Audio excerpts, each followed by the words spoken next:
Radio Universidad de Chile presenta A Tu Salud. Hablemos de ciencia, salud y vida. Un programa de la Facultad de Odontología de la Universidad de Chile. A Tu Salud. Hablemos de ciencia, salud y vida. Conduce Cecilia Espinosa.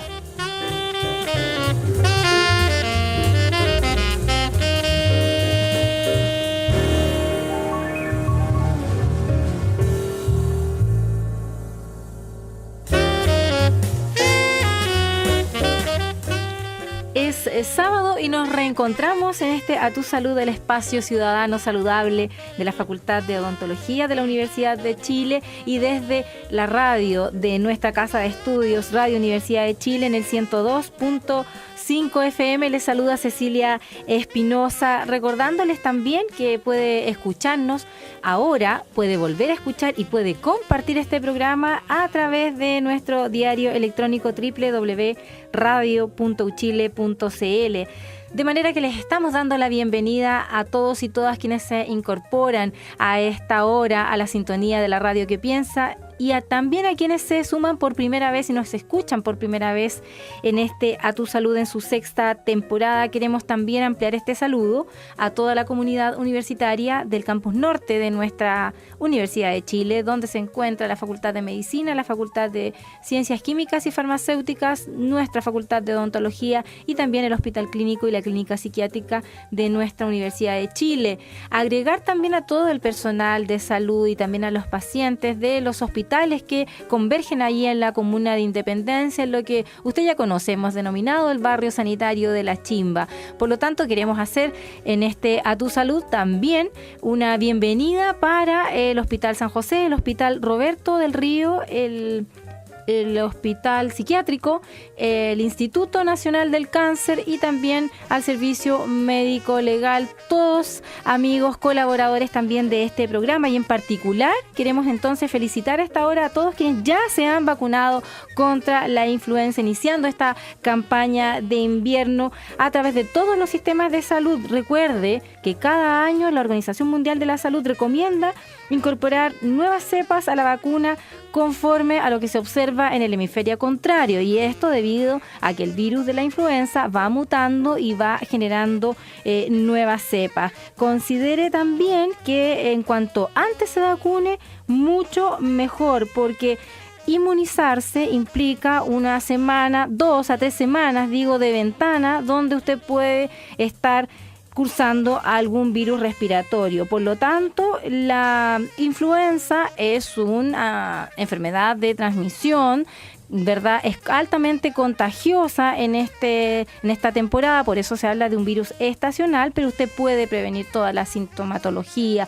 las complicaciones e incluso tener un riesgo de vida por este virus de influenza. Así es que están todos invitados, también los que no se han vacunado, a integrarse a esta campaña que desarrolla el Ministerio de Salud, no importando su sistema de salud, sea FONASA, sea ISAPRE, no tenga incluso algún sistema de previsión de salud. Así es que todos invitados a sumarse a esta campaña de vacunación que nos está recordando el Hospital Roberto del Río.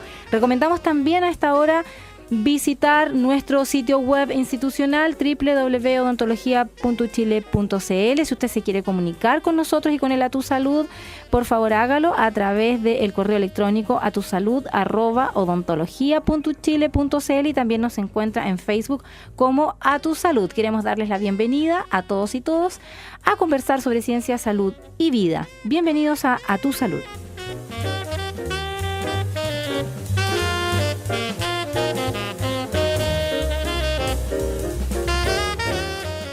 Y el 18 de septiembre pasado, muchos chilenos que se aprestaban a festejar un nuevo aniversario patrio se enteraron a través de los medios de comunicación del trágico desenlace de uno de los comentaristas de fútbol más conocidos. Nos referimos a Eduardo Bombalet. A los 60 años, el exjugador de fútbol, mundialista en España en 1982, fue encontrado sin vida en la pieza de un hotel en la comuna de Providencia, allí donde habitaba desde hacía 6 meses. En este hotel funcionaba también y funciona Radio La Clave, la emisora donde Eduardo Bombalet realizaba su programa Bombalet en La Clave.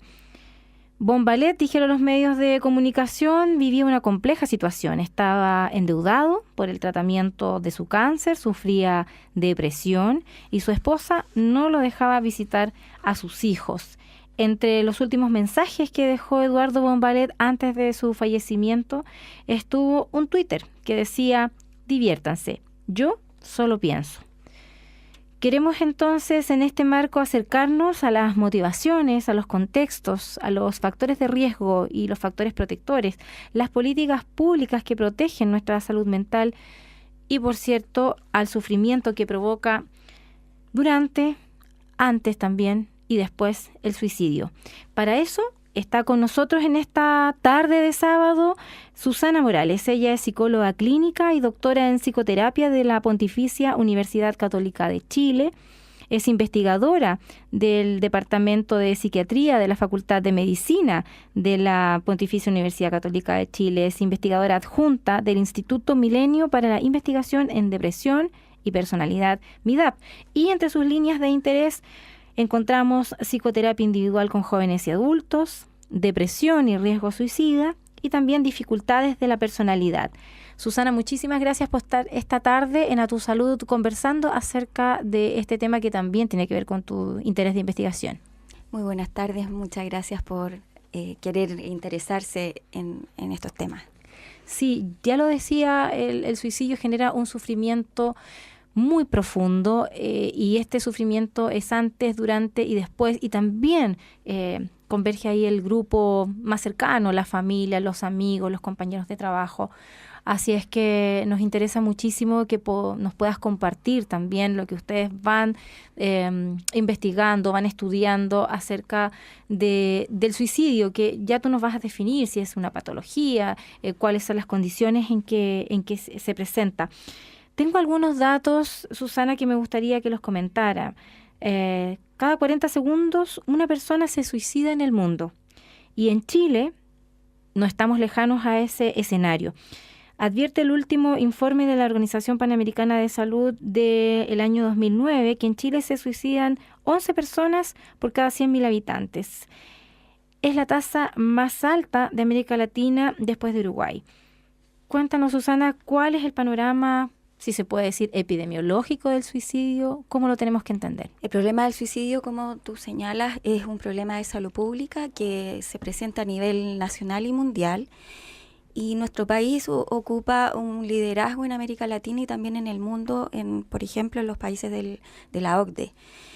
Ocupamos el segundo lugar en las tasas de crecimiento después de Corea y hemos visto un crecimiento progresivo en los últimos años, llegando hace 2 años a una tasa de 13 por 100.000 habitantes y ahora en el último informe, que es de un año atrás, a 11 por 100.000 habitantes.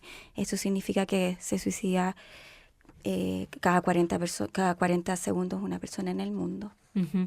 Y en Chile, me decías tú que las tasas también se han ido incrementando en este último periodo. Sí, en este último periodo se han ido incrementando y en el último par de años se han ido estabilizando, lo que habla de un fenómeno que comienza a ser de alguna forma relativamente manejado, pero sigue siendo grave y de relevancia en salud pública. Sí, porque cuando hablamos de este crecimiento, tengo aquí el dato de que en el mundo, en la década entre 1999 y el 2011, este último periodo que es el que se estudia de acuerdo a esta información, en el mundo el suicidio aumentó un 20%, sin embargo en Chile aumentó el 90%. Sí, eso indica un informe de la OCDE del año pasado, en donde nuestras tasas de crecimiento son las más altas y estamos muy pegaditos a Corea, que tiene una tasa de crecimiento muy alta. Eso no significa que sea la tasa anual de suicidio, es el crecimiento que experimenta la tasa. Uh-huh. Uh-huh. Sí, entiendo. De cada 10 personas que atentan contra su vida, dice también la literatura, 9 padecen de algún tipo de trastorno mental, sea depresión, bipolaridad o esquizofrenia. Las estadísticas mundiales establecen que el 25% de las personas con trastorno bipolar se suicida, el 20% entre los depresivos y el 10% entre los esquizofrénicos. Hay que decir, ¿cierto, Susana, que estas enfermedades hoy día se encuentran cubiertas como garantías explícitas en salud? ¿cuál es el cuadro clínico que tú nos podrías compartir de una persona que tenga algún perfil suicida? Es difícil hablar de perfiles porque, como comentábamos, es un fenómeno multifactorial, donde se conjugan una variedad compleja de factores. Lo que sí es que podemos hablar de ciertas variables, de ciertos antecedentes y factores que se encuentran conjugados en las tipologías clínicas. Y efectivamente podemos señalar que dentro de los indicadores más contundentes de riesgo suicida se encuentran los trastornos psiquiátricos, en particular la depresión, y así también los otros que tú señalabas, y también los antecedentes individuales y familiares de haber intentado suicidarse o de haber consumado el suicidio. Esos serían los indicadores más robustos o contundentes. Pero también hablamos de otros factores de riesgo que están relacionados con factores como, por ejemplo, el desarraigo, la aculturación, el pertenecer a minorías que son desestimadas, que son rechazadas o desplazadas de la sociedad, como por ejemplo la población LGBT o los migrantes que no tienen el sentimiento ni protección ni pertenencia al país en donde migran. O, por ejemplo, también otros factores de riesgo que podemos señalar son las dificultades de acceso a los servicios de salud, que suelen darse en estas situaciones de minoría. También el acceso a medios para suicidarse es un altísimo factor de riesgo, y también los problemas de personalidad, como por ejemplo las dificultades en el manejo de los estados emocionales, la impulsividad o el manejo disfuncional de la rabia, o tener sentimientos de incompetencia, de soledad, de desesperanza. También hay factores de tipo ambiental, como ambientes familiares muy disruptivos, de mucha violencia, conflictivos, y haber sufrido trauma reciente o antiguo en la historia, de abandono, de violencia, eventos traumáticos. Susana, estamos hablando como de factores también estructurales. Estoy pensando si hay también algún estudio acerca de otras variables, por ejemplo, género o edad. ¿Hay algún género que tiene más tendencia a suicida y hay alguna edad que sea en particular más riesgosa? Sí, se habla mucho de la diferencia de género, y los datos muestran que los hombres se suicidan, se consuman sus suicidios 4 veces más que las mujeres. Sin embargo, las mujeres intentan más suicidarse con métodos menos letales. Entonces, es igualmente riesgoso. Lo mismo con la edad. Se dice que la adolescencia o la adultez mayor o la edad madura, cerca de los 40 años, son las edades de más riesgo. Sin embargo, si uno visualiza la distribución por edad de los últimos años, esta se ha ido homogeneizando. Entonces, tenemos una población repartida homogéneamente en la distribución de la edad. Entonces, no solo los adolescentes, la edad madura y los adultos mayores, sino que hay otras edades también donde el riesgo también ha crecido. O sea, estaríamos hablando ya de un tema más sistémico. Susana, tú señalabas ahí en el detalle bien específico acerca de estas condiciones o un fenómeno multifactorial, como hemos denominado el suicidio. Pero hay también factores genéticos que podrían estar ahí presentes en la personalidad, por ejemplo, en el carácter del suicida. En esta sintomatología aquí se conjuga, como suele suceder en los trastornos psiquiátricos, en las dificultades de la personalidad, una combinación del ambiente y de la genética. Entonces, en situaciones donde a lo mejor alguna predisposición de tipo genética se activa a través de un ambiente que promueve esta sintomatología, nos encontramos frente a riesgo suicida. Y al revés también, si puede uno tener alguna persona, ¿verdad? La genética, la herencia, algún determinante, sin embargo, tiene un ambiente protector, puede no consumarse. Exactamente, entonces es una combinación de ambiente y genética. Susana, partíamos este programa haciéndole el relato y recurriendo a la memoria de los auditores y auditoras de A Tu Salud que a esta hora nos están escuchando a través de Radio Universidad de Chile acerca de el caso de Eduardo Bombalet, porque la verdad fuimos bastante sorprendidos por los medios de comunicación que irrumpieron quizás una celebración que se venía, que estaba ahí ya realizándose en muchos casos, y nos enteramos de esta violenta partida de Eduardo Bombalet. Y se hablaba de las condiciones de salud, se mencionaban las deudas, la imposibilidad de ver a sus hijos, o sea, el riesgo ahí afectivo. Por lo tanto, los determinantes sociales, que tú has llamado también ambientales, son tremendamente decisivos a la hora de ejecutar finalmente el suicidio. Y ustedes han hablado de factores desencadenantes, de factores precipitantes y también de predisponentes en la trayectoria del riesgo suicida. ¿Nos podrías entregar más información al respecto? Claro, efectivamente hemos podido detectar en el riesgo suicida que se produce una trayectoria que viene de mucho antes, no es algo que se desencadene abruptamente sin haber habido antecedentes previos. Puede haber un episodio agudo, pero ya trae una historia. Claro, entonces nos encontramos con, como tú señalas, en factores o variables de largo plazo que pueden tener que ver con eventos que han ocurrido históricamente, antiguamente, que puedan ser de separaciones, de traumas tempranos o de dificultades de la personalidad, sentimientos de soledad, de no ser parte, de ser diferente, que se van acuñando a lo largo de la vida y se van después sumando a eventos precipitantes que suelen ser quiebres de tipo vincular o laboral o económico, o separaciones que son difíciles de sobrellevar y que son finalmente gatillados o precipitados por un evento que puede ser vivido para cualquiera como una situación problemática más, pero en estos casos suelen ser como la gota que rebalsa el vaso y que gatilla una sensación de no solución, de no encontrar salida, de que no hay futuro, de que no hay más por hacer, y surge la ideación y el intento suicida. Claro, porque cuando uno le corresponde quizás estar vinculado a un espacio donde ha habido un caso de suicidio, las primeras preguntas que se hace el entorno más cercano, que ya lo podemos identificar, la familia, los amigos, los compañeros de trabajo, es que ¿por qué hizo esto? Quizás no era una situación de una tragedia tan grande como para transformarlo esto en un suicidio. Sin embargo, aquí tú estás detallando un cuadro que tiene una historia, que tiene una trayectoria y que tiene esta gota que rebalsó el vaso. Exactamente, y en el caso de tu pregunta del personaje público de Bombalet, que es una imagen para las personas, que puede ser representativa de otros casos, aquí nos encontramos con esta presencia multifactorial.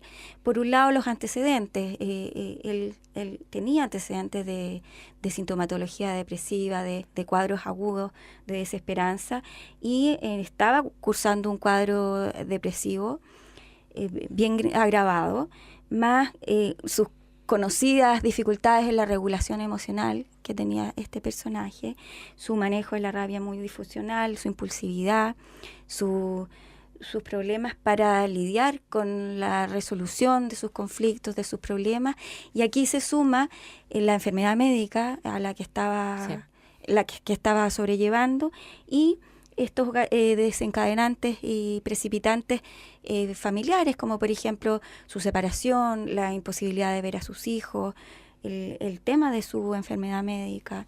Entonces podemos ver esta trayectoria en él y sus dificultades y sus antecedentes.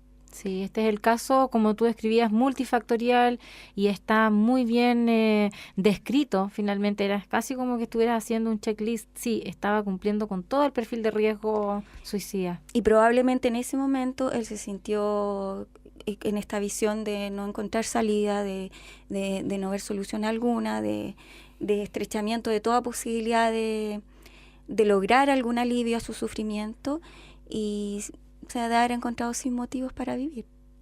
Susana, bueno, quiero recordar a los auditores y auditoras de A Tu Salud que estamos conversando con Susana Morales, psiquiatra clínica, psicóloga clínica, Susana, del MIDAP, para poder acercarnos más, profundizar, reflexionar acerca del suicidio. Susana, hay señales anticipatorias que también tú mencionas en los estudios y seguramente cualquiera de nuestros auditores que está hoy día siguiendo el programa y ha conocido de algún caso, luego, posteriormente al evento del suicidio, ¿verdad? Empieza a decir, bueno, él estaba con tales y cuales señales, me avisó quizás acerca de la decisión que iba a tomar, pero no me pude percatar. De hecho, en el caso que estamos conversando acerca de Eduardo Bombalet, él envió un mensaje a redes sociales, en particular en su Twitter, y dijo, diviértanse, yo solo pienso. Fue lo último que escribió. ¿Cuáles son esas señales anticipatorias que debiéramos estar muy, muy alertas a pesquisarlas? Las señales de alarma están habitualmente presentes.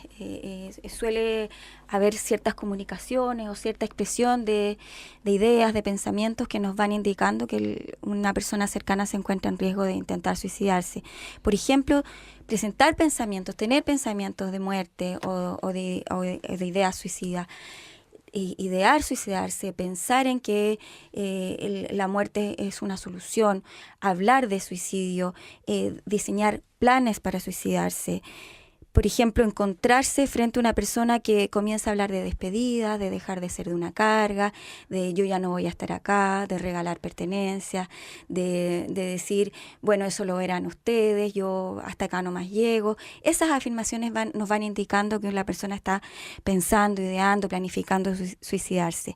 O si nos encontramos frente a cambios severos en la conducta y del ánimo, una persona que se aleja de los amigos, que deja de hacer las cosas que habitualmente hacía y que le causaban placer, o que manifiesta cambios muy bruscos en su estado de ánimo, o deja de levantarse, o deja de salir a trabajar, deja de ir al colegio. También nos indican riesgo. Presentar desesperanza a través de afirmaciones de que no hay salida, de que no queda futuro, de que no hay motivos para vivir. También hablar de ser una carga, de dejar de ser una carga, de ser un problema para los demás, de que al no estar va a aliviarse la gente que vive en su entorno. También hacer cosas arriesgadas que puedan parecer como conductas diferentes o muy disruptivas, como manejar en estado de ebriedad, conducir a mucha velocidad, exponerse a situaciones de riesgo. Susana, uno empieza a ver acá que hay un patrón, quizás hay actitudes que traen antecedentes, que incluso se repiten. Sin embargo, podría darse casos también de personas que aparentemente uno las ve y están estables, son alegres, motivadas y de repente puedan tomar esta decisión. ¿Puede ocurrir un caso así también? Es difícil que surja abruptamente, como señalábamos recién. Esto viene y es parte de una trayectoria, de un riesgo que se va configurando a lo largo del tiempo y que tiene que ver con antecedentes, con todo lo que señalábamos antes, con los factores de riesgo que se van acumulando, acuñando a lo largo de la historia de la vida de la persona. Y probablemente en algún entorno menos cercano la persona pueda parecer compensada, a gusto, pero probablemente en su entorno más directo, más cercano, se puedan pesquisar estas señales de alarma y estos factores de riesgo y también estas variables que puedan ser gatillantes o precipitantes de la ideación suicida y de la conducta. Susana, hemos hecho este recorrido también por lo que significa el tomar la decisión y el suicidio. Sin embargo, hemos dicho también que existe una convergencia de múltiples factores entre los biológicos, genéticos, los sociales, los relacionales. Y si pensamos en prevenir, por ejemplo, y pensamos en estos factores protectores, ¿cuán importante es entonces desarrollar estas redes de apoyo, de contención y de canalizar de pronto la pena, la rabia, desde una perspectiva más saludable? aquellas variables que son de riesgo también pueden ser protectoras si se dan en una condición diferente. Entonces podemos hablar de que protege de la depresión y del riesgo suicida aquellas situaciones que significan inclusión social. Tener amigos, pertenecer a grupos, tener gente, personas cercanas con quien contar en momentos de dificultad, poder desarrollarse en ambientes de personas que te contengan, que te acompañan en la adversidad. También protege los sentimientos individuales de competencia, de poder ser capaz de solucionar los problemas, de regular los estados emocionales, de tener las facultades para resolver aquellos problemas y las dificultades que trae la vida, tener propósito de la vida, tener motivos para vivir. Todo eso protege. Y no solo motivos para vivir en el largo plazo, sino que también proyectos enfocados en el corto plazo que te permitan visualizar que hay un futuro un poquito más promisorio, aunque se esté en momentos de adversidad. Claro, entonces tenemos ahí mucho trabajo también por hacer de acompañamiento, de ser más observador, de tal vez conversar más allá quizás de un saludo con aquella persona que sentimos como parte de nuestro entorno, un amigo, un compañero de trabajo, y poder alcanzar a ver de alguna manera cuál es esa trayectoria que está experimentando y que, por cierto, tiene que ver con el sufrimiento que esta persona arrastra ya y que tiene ya un antecedente. Susana, tenemos que hacer una pausa en el programa, nos está exigiendo la pausa en el programa, pero vamos a regresar en breves minutos, vamos a dejar ya comprometidos a los auditores y auditoras de A Tu Salud para continuar en esta conversación. Queremos también desmitificar el suicidio, queremos saber qué está pasando con las políticas públicas, cuál es el desafío en términos sistémicos, en términos de sociedad, qué nos está provocando la sociedad que hoy día ha hecho que la tasa de suicidio en nuestro país haya aumentado un 90%. Así es que a esta hora hacemos esta recomendación en salud odontológica para, claro, mantener una bonita sonrisa, que también es un factor protector de lo que estamos conversando, Susana. Acompáñenos entonces a esta breve pausa y retomamos esta conversación en A Tu Salud. Este es el Odontodato para esta semana. La Facultad de Odontología de la Universidad de Chile presenta Odontodato. La caries dental es una enfermedad caracterizada por un desequilibrio entre las bacterias y los dientes. En esta relación, la saliva juega un rol protector importante y determina el daño que sufren las estructuras dentarias. En la época de primavera, muchas personas sufren de eventos alérgicos que los obligan a usar fármacos antihistamínicos o antialérgicos. Estos fármacos producen alteraciones en la fisiología de las glándulas salivales, alterando la producción de saliva, lo que se manifiesta como síntomas de sequedad bucal. Esta situación aumenta el riesgo de sufrir daño en los dientes por caries dental. Por esto, es recomendable para aquellos que se encuentran en esta situación que protejan sus dientes con el uso frecuente de gomas de mascar libres de azúcar y aumenten el consumo de agua potable, que en la actualidad, en la mayor parte del país, contiene flúor que protege los dientes de la caries. Un aporte de la Facultad de Odontología de la Universidad de Chile. Hablemos de ciencia, salud y vida a tu salud.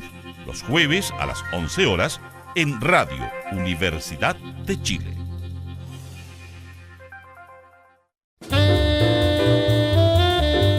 A Tu Salud. Hablemos de ciencia, salud y vida. Un programa de la Facultad de Odontología de la Universidad de Chile.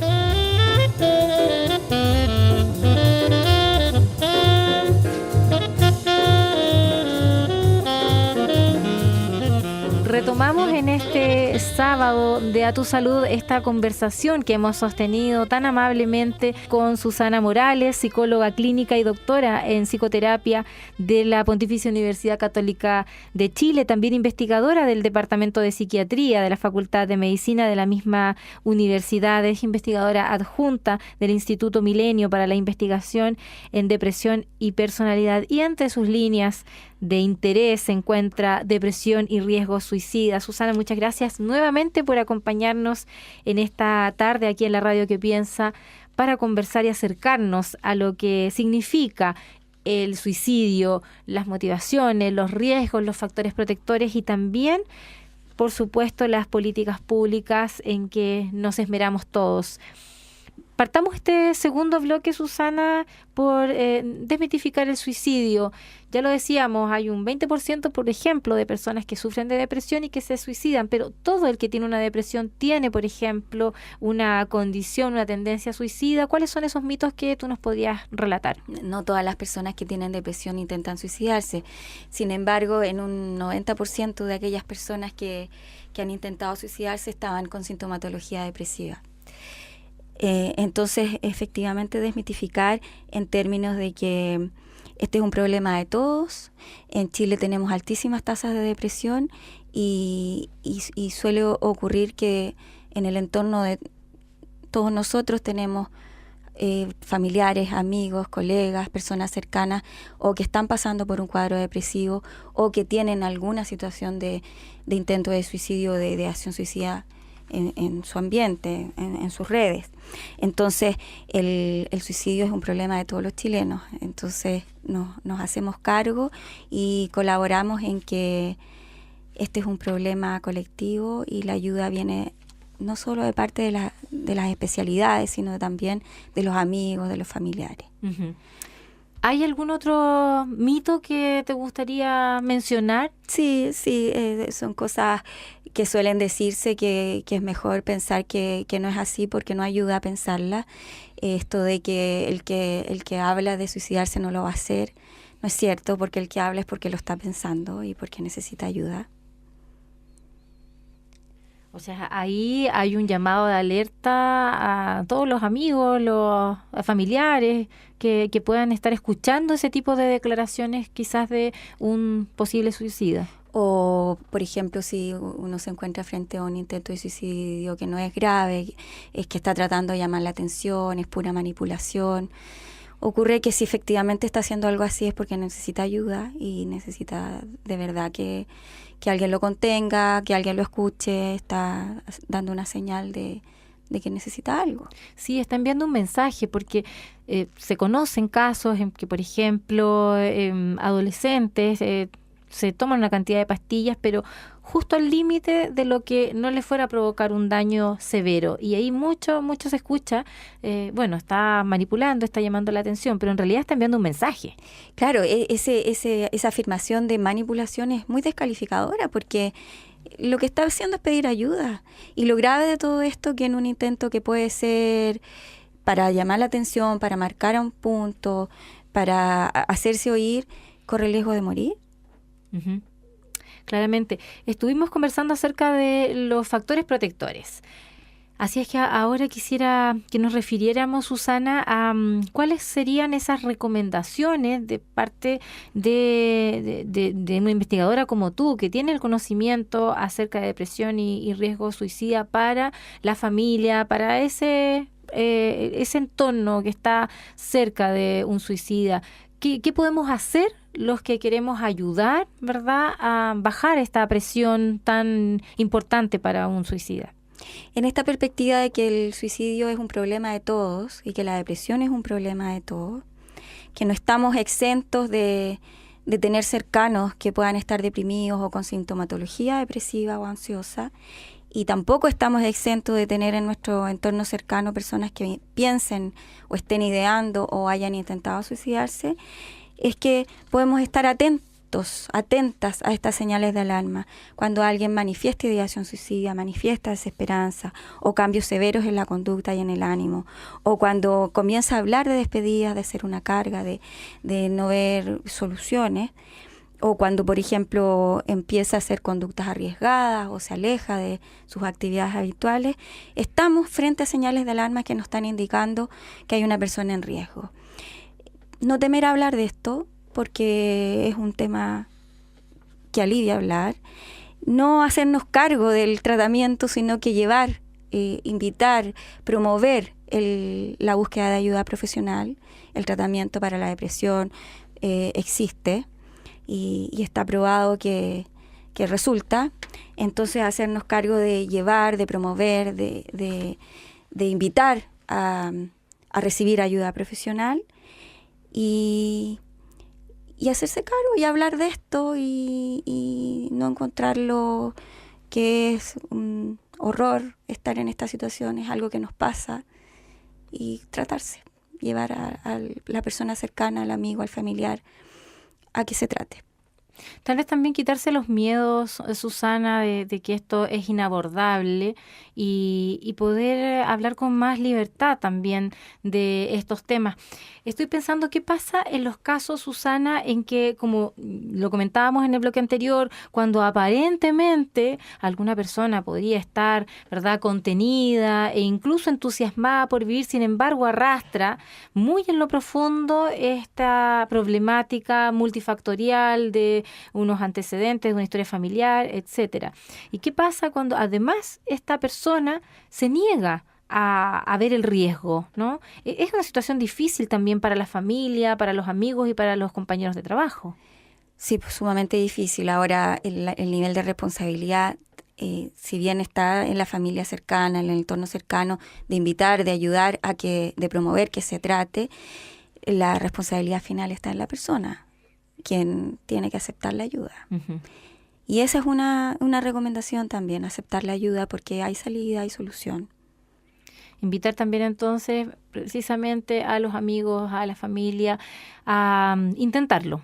Y aquellas personas que se sienten así, que se sienten sin salida, desesperanzadas, con el ánimo bajo, sin voluntad, sin encontrar motivos para vivir, buscar ayuda, buscar tratamiento, porque el tratamiento existe y resulta.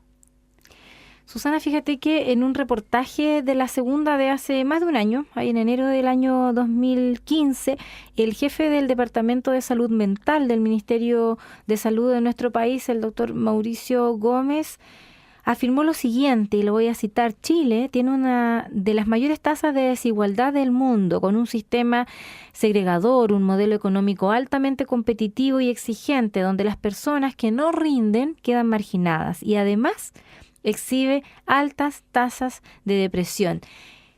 ¿En qué medida estos factores estructurales, sistémicos de nuestro país pueden llevar a una persona a quitarse la vida?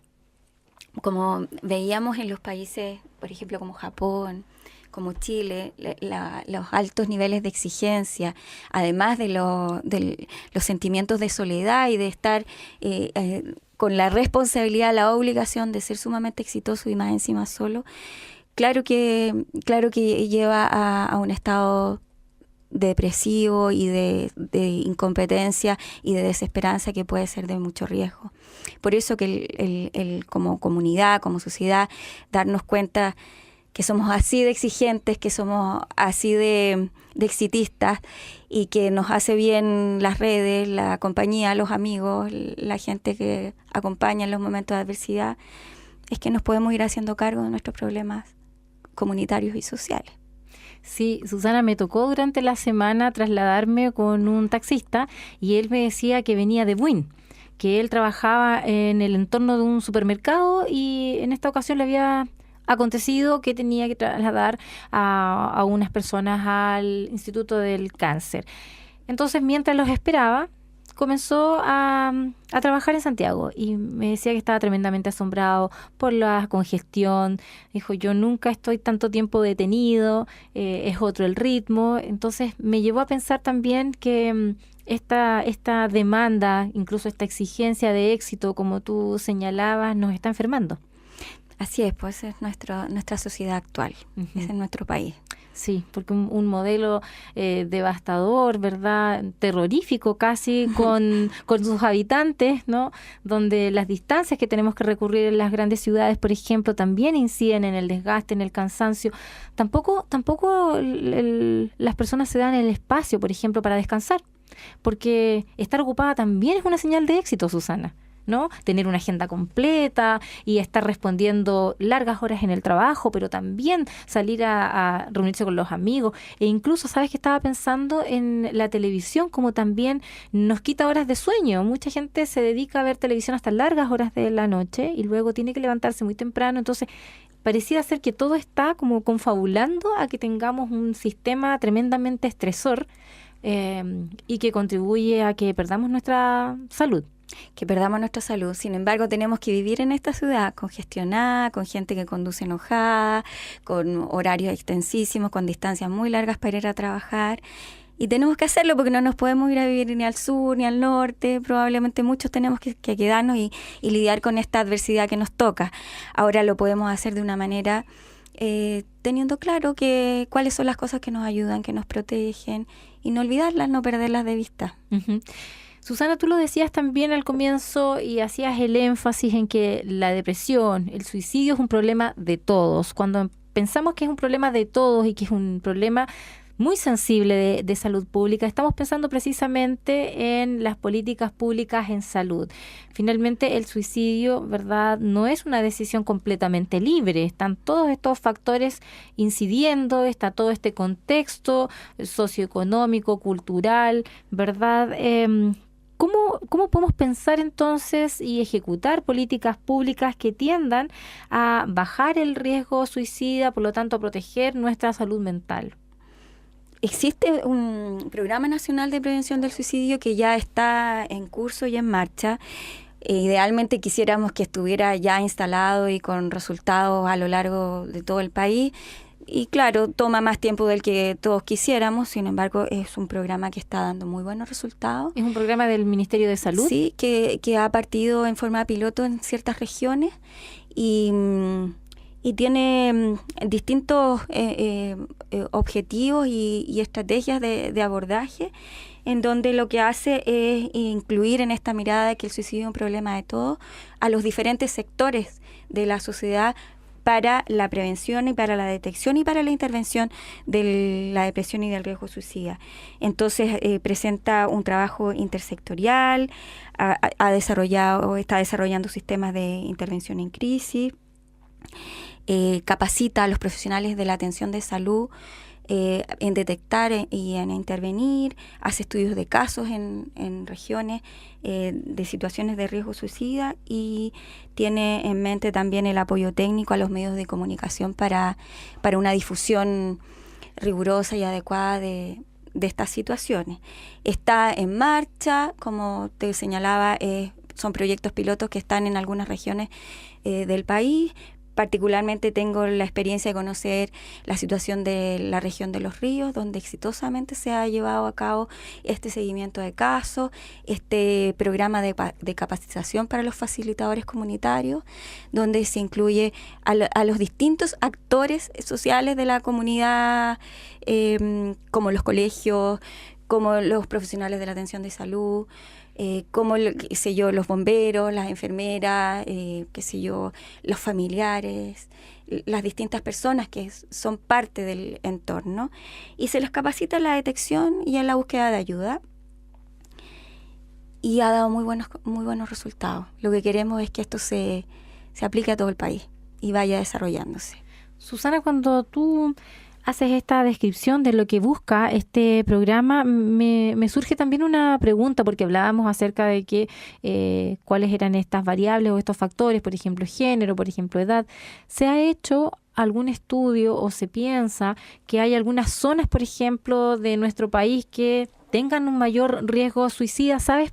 Me pregunto por aquellas zonas en que tienen menos luz, por ejemplo. Se conoce también que hay países que por tener menos luz es un factor también de riesgo para la tendencia a la depresión y, ¿por qué no, hacia el suicidio? ¿Hay alguna hipótesis, por ejemplo, que se pueda seguir? Hay estudios que dicen que el tema de la luz es un factor súper relevante. Sin embargo, hay otros que lo contradicen. Más bien, yo creo que el aislamiento puede ser un factor de mucha gravedad. Y no solo eso, sino que también el desarraigo y la aculturación. Entonces, esas variables las encontramos en los países muy al sur. Uh-huh. Entonces, claro, puede a lo mejor conjugarse también el tema climático, pero también hay otras variables que son sociales, como las que señalaba. Desde luego. Se conoce también, Susana, que por cada adulto que se suicidó, posiblemente otros 20 intentaron suicidarse. Los suicidios, ya lo estamos conversando, son prevenibles, y para que estas respuestas nacionales sean eficaces, dijo el doctor Mauricio Gómez, como lo estábamos citando, jefe del Departamento de Salud Mental del MinSal, se necesita una estrategia nacional, integral, multisectorial de prevención. La Organización Mundial de la Salud también ha declarado que la prevención del suicidio es un imperativo global. ¿Hay metas sanitarias, Susana, respecto de la salud mental en nuestra población y también en la región, por ejemplo? Sí, se ha propuesto al 2020 disminuir las tasas de suicidio en un 15%, muy alineado a lo que propone la Organización Mundial de la Salud, que se ha propuesto al 2020 bajar en un 10% las tasas de suicidio. Y nuestro país está con este propósito y está alineado en esa búsqueda, sobre todo en las poblaciones de la población de mayor riesgo, como es la de los adolescentes y de los jóvenes, que ha duplicado sus cifras en los últimos años y ha llegado a 8 por 100.000 la población de 10 a 19 años habitantes, y se espera que para el 2020 llegue a 12 por 100.000. Entonces tenemos esta realidad como un imperativo de salud pública, hacernos cargo. El suicidio de los adolescentes y jóvenes es la segunda causa de muerte después de los accidentes de tránsito. Y si uno lo mira en números, en cantidad, estamos hablando de 2.100, 2.200 muertos por accidente de tránsito, y estamos hablando de 2.000 muertos al año en Chile por suicidio. En Uruguay, que decíamos que era una de las tasas más cercanas en América del Sur, mueren 500 personas por suicidio, 600 personas al año. Las cifras son devastadoras, Susana, y la verdad es que nos impacta cómo aparentemente nos asustamos tanto con el tema del tránsito. En los noticiarios, por ejemplo, se exhiben estas carreras, incluso accidentes violentos, y sin embargo, casi como una latencia que está ahí más silenciada, estas cifras de suicidios que son impactantes. Y que son parecidas. Y porque hablar del suicidio es sumamente doloroso. Entonces, para un papá, para una mamá, para un hermano, hablar de esto es lo más difícil que hay. Entonces, claro, tal vez perderle el miedo a hablar de esto, pero también permitir que la persona que está sufriendo esto hable en ambientes especializados, consultando. Claro, porque ahí hay tremendos retos para nuestra sociedad. Como tú ya lo decías, vivimos en esta sociedad estresante muchas veces, de altas exigencias, de esta congestión en el tránsito, por ejemplo, que estamos a veces muy solos. Muchos de los habitantes de nuestras grandes ciudades se encuentran solos, están desarraigados de sus lugares de origen, de sus familias. Por lo tanto, allí hay desafíos concretos que tenemos que tener como sociedad. Tú mencionabas dentro del programa también los medios de comunicación. ¿Cuál es el rol que deberían tener entonces los medios masivos para poder conversar de este tema, ser una señal de alerta también, de alarma para proteger a la población? Existen criterios estandarizados, regulados para el abordaje del tema del suicidio, y idealmente es necesario orientarse en esa línea. El problema que ocurre en nuestro país, como ocurre con muchos medios de comunicación, es que se tienden a abordar de manera sensacionalista. Entonces producen un efecto que está muy lejos de ayudar, y más bien lo que hace es teñir de un color y de unas características algo que se pone sensacionalista y no aporta. Entonces el abordaje es responsable, como lo está haciendo esta estación de radio, por ejemplo, indagando, informándose, comunicando lo que ayuda, lo que protege, mostrando un panorama más amplio y más completo, con mayor seriedad. Susana, y en búsqueda también de esta sociedad mucho más saludable en términos de su salud mental, estoy pensando hoy día donde se está enfatizando tanto el rol de la escuela, se está recuperando más bien el rol de la escuela, sabemos lo importante que es ella. ¿Cómo los profesores, el sistema educativo puede ser también puede ser un factor protector? Estoy pensando en las nuevas generaciones. Aunque tú hablabas ahí una señal tremenda en relación a jóvenes, niños prácticamente de 8 a 20 años, ¿verdad? También con alta tasa de suicidio. Sí, cómo enfrentar el colegio. Sí. es de una manera bastante similar a lo que puede hacer la familia y los amigos, que es hacerse cargo, no tener miedo de que esto ocurre, de que esto es una realidad en nuestro país, y promover la consulta, capacitarse a los profesionales de los colegios, capacitarse en la detección y en el manejo inmediato. Porque existen las señales, las estrategias, las herramientas para detectar y para intervenir prematuramente. Y como tú lo decías, la Radio Universidad de Chile intenta también poder proponer estas temáticas que son difíciles, sabemos, lo habíamos dicho desde el comienzo de este programa, el suicidio genera un dolor, un sufrimiento, antes, durante y después, también para los entornos, para aquellos que están más cercanos a quienes han realizado un suicidio, a quienes han partido de manera violenta, y donde nos quedan muchas preguntas quizás de esas conversaciones que nunca se realizaron con este familiar, este amigo que tomó la decisión de suicidarse.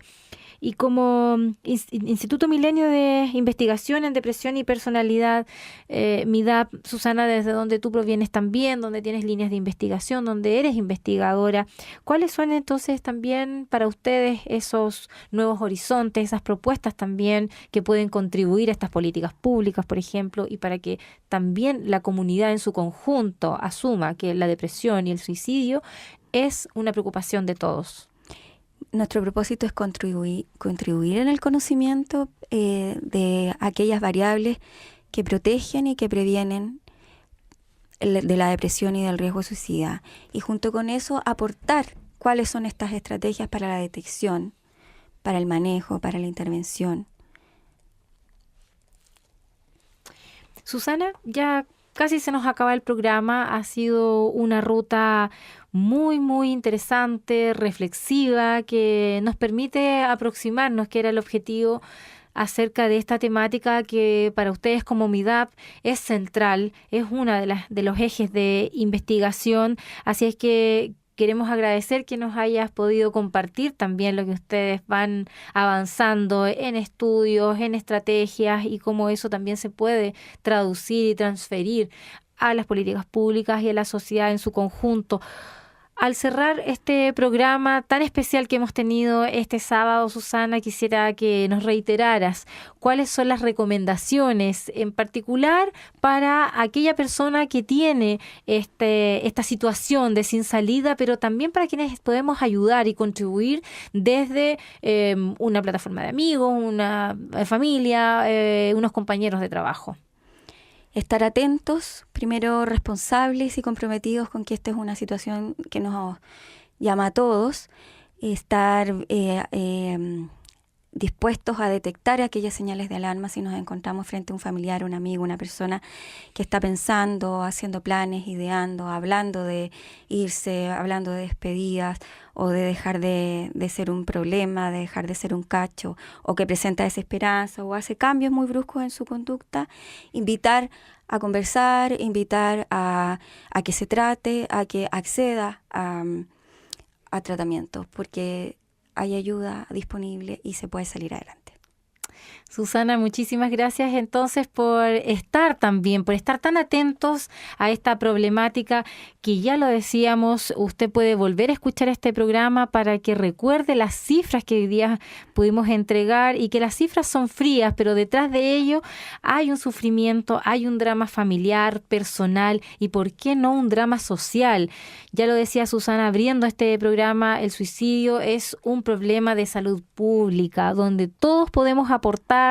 Por un lado tenemos responsabilidad, ¿verdad?, de manera de las causas de esta problemática, pero también tenemos la responsabilidad de poder contribuir, hacer este mundo un poco más amable, estar muy atento, dar una mano, un abrazo, y poder profundizar en aquel compañero de trabajo, en aquel familiar que lo hemos visto con este cambio de actitud, con esta sensación de tristeza profunda. Así es que, Susana, de nuevo reiterarte los agradecimientos, felicitar también al MIDAP por sacar adelante estas líneas de investigación que ya lo decíamos, van a contribuir a una mejor salud para todos los chilenos y chilenas. Así es que a los auditores y auditoras de A Tu Salud los dejamos en la compañía de Radio Universidad de Chile durante esta tarde y el fin de semana, y los invitamos a volver a escuchar y reflexionar, compartir este programa con sus entornos para poder hablar sobre suicidio. Esto fue A Tu Salud, conversando sobre ciencia, salud y vida. Tengan ustedes muy buenas tardes. Radio Universidad de Chile presentó A Tu Salud. Hablemos de ciencia, salud y vida. Un programa de la Facultad de Odontología de la Universidad de Chile. A Tu Salud. Hablemos de ciencia, salud y vida.